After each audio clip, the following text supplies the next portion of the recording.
Qur'an tukufu imezungumzia kuwepo kwa sheria maalum zinazohusu mtu anayesafiri katika kufunga, na hadithi za Mtume sallallahu alaihi wasallam za maneno na vitendo vyake zimeonyesha kuwa zipo sheria maalum za kusali kwa mtu anayesafiri. Kwa hivyo msafiri anatofautiana na mtu ambaye si msafiri katika mambo makubwa mawili: kufunga na kusali, ambazo ni sehemu ya nguzo tano za Kiislamu. Katika mambo mengine yote yaliyobakia anakuwa sawa na mtu mwingine yote, lakini katika kusali na kufunga ambazo ndio ibada za moja kwa moja anazozifanya mja kukabiliana na Mola wake. Sasa tutizame jambo la sala. Kwenye jambo la sala, msafiri anapewa haki ya kusali rakaa 2 badala ya 4 katika zile sala ambazo ni za rakaa 4, na kusudia dhuhuri, alasiri na isha. Ama ile ya alfajiri ambayo ni rakaa 2, basi inabaki hapo 2, haipungui, na ya magharibi ambayo ni 3 nayo inabaki hapo 3, haipungui. Lakini dhuhuri, alasiri na isha anaweza kazisali 2 badala ya 4. Sasa hii ni haki ya kwanza anayopata. Haki ya pili anayopata, anaweza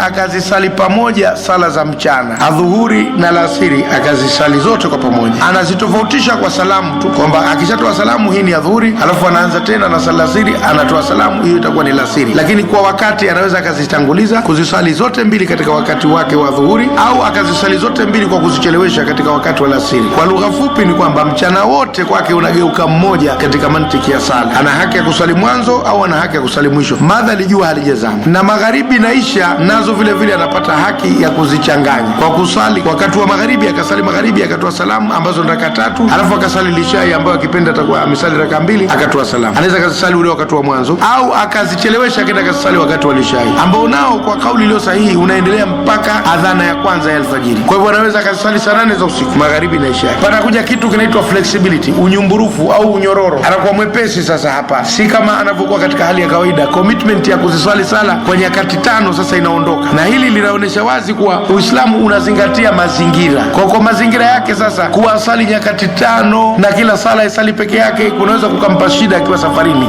kwa sababu atakutana mazingira tofauti. Pengine anafuatilia kitu, pengine lazima ende hapa kwa wakati unaotakiwa, pengine yuko safarini na njiani hawezi kusimama akafanya mambo hayo. Kwa hivyo kwa vyovyote vile atakuwa na hali maalum. Kwa hivyo kwenye eneo hili la sala ana haki 2. Ana haki ya zile rakaa 4 kuzifanya 2 na ana haki ya kukusanya hizi sala za mchana katika wakati mmoja wapo, ama wa mwanzo au wa pili, na zile za usiku kuzikusanya katika wakati mmoja wapo, ama wa mwanzo au wa pili. Katika madhehebu ya Abu Hanifa, nitataja madhehebu sasa. Abu Hanifa katika madhehebu yake yeye anakubali safari 2 tu katika raia. Anasema mwanadamu ataweza kupunguza sala na ataweza katika masuala ya kufunga, kufungua katika aina 2 tu za safari, ama safari ya hija au safari ya jihad. Safari zake binafsi za biashara, kutembelea wagonjwa, kwenda kumwangalia bibi yuko mahala fulani, hizi zote anasema yeye si safari ambazo zina haki ya kupunguza sala wala kufungua katika mwezi wa Ramadhani. Yeye safari amezikonfaini katika njia 2 tu, iwe safari ya jihadi au safari ya kwenda kuhiji. Zote hajazitambua, asema hizi ndio safari ambazo za kumtumikia Mungu, zilizobakia zote si za kumtumikia Mungu, kumtumikia mwenyewe, kuitumikia nafsi yake binadamu, anakataa. Kwa hivyo amekuwa amekwenda to the extreme kabisa kukataa safari. Alafu unakuta wa madhehebu mfano ya Imam Maliki, yeye anasema safari ni nia tu, wala si lazima aweko safarini.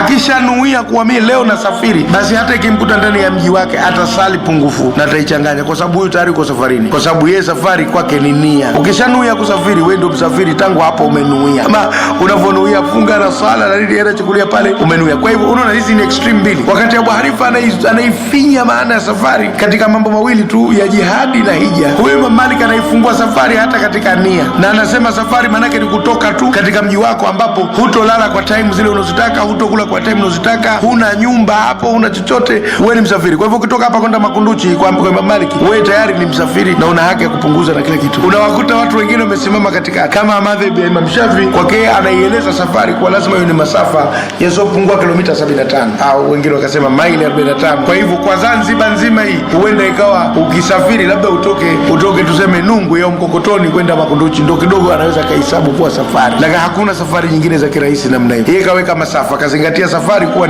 ni masafa.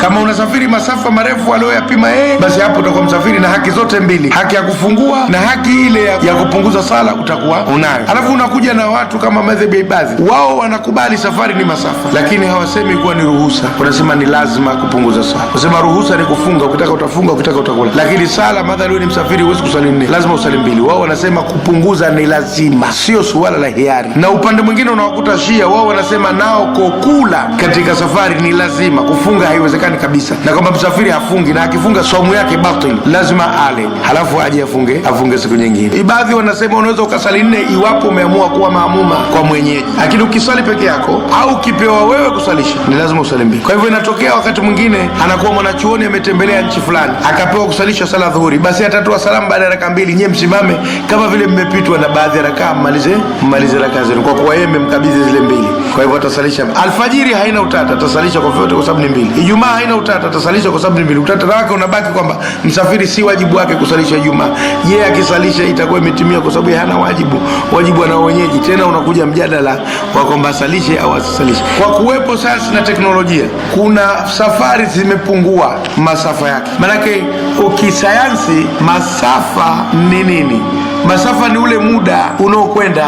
Ikiwa Dar es Salaam utakwenda kwa dakika 10 sasa hivi kwa ndege, au unakwenda kwa saa 1:30 kwa speedboat. Sasa hapa panakuwa si mbali tena ukilinganisha na karne moja iliyopita ambapo mtu akaenda Dar es Salaam kwa usiku kucha au mchana kutwa. Itategemea maana safari ilitafsiriwa vipi huko nyuma. Walioitafsiri safari ni masafa. Kwa hivyo sasa, ikiwa ni kutoka nje ya mji wako, ndio rai hiyo ya Imam Malik hasa kwamba safari ni kwa mtu unatoka katika mji wako, huna control ya mambo. Ili huwezi kuagiza chakula on time kwa maana nataka mimi sasa chakula hichi kiwe saa hizi. Itategemea time iliyokuwa kule na ratiba zilizoko kule. Huwezi sasa kusema mimi sasa hivi nakwenda mahala fulani halafu nitarudi wakati fulani.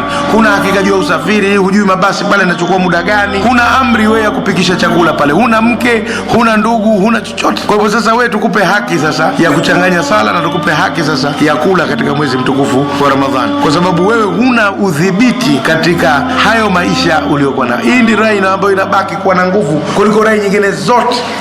Waliosema kuwa sasa ni kwamba umetoka nje ya udhibiti, mimi nadhani hawa ndio kidogo sasa wanabakia kuwa na maana katika sala ya safari na hata katika kufunga kama itakavyokuja kuonekana. Sasa huyu wa safari naye ameingia vipi kuruhusiwa kula? Kwamba hasa huyu lazima umtizame katika safari ambayo ikiwa atachakula atajidhuru. Ategemee mimi nafunga, kifika jioni uko Nairobi hakuna futari, au uko Kampala au uko Jinja au uko wapi, ambao Waislamu mpaka ukawatafute, pengine utakabwa huko vichochoroni kuendelea kutafuta Waislamu, utakuta times zishakwenda tofauti na mazingira yako. Kwa hivyo sasa wewe huwezi kudhibiti chochote katika yale, basi bora ule tu uje ufunge katika mazingira ambayo umetulia.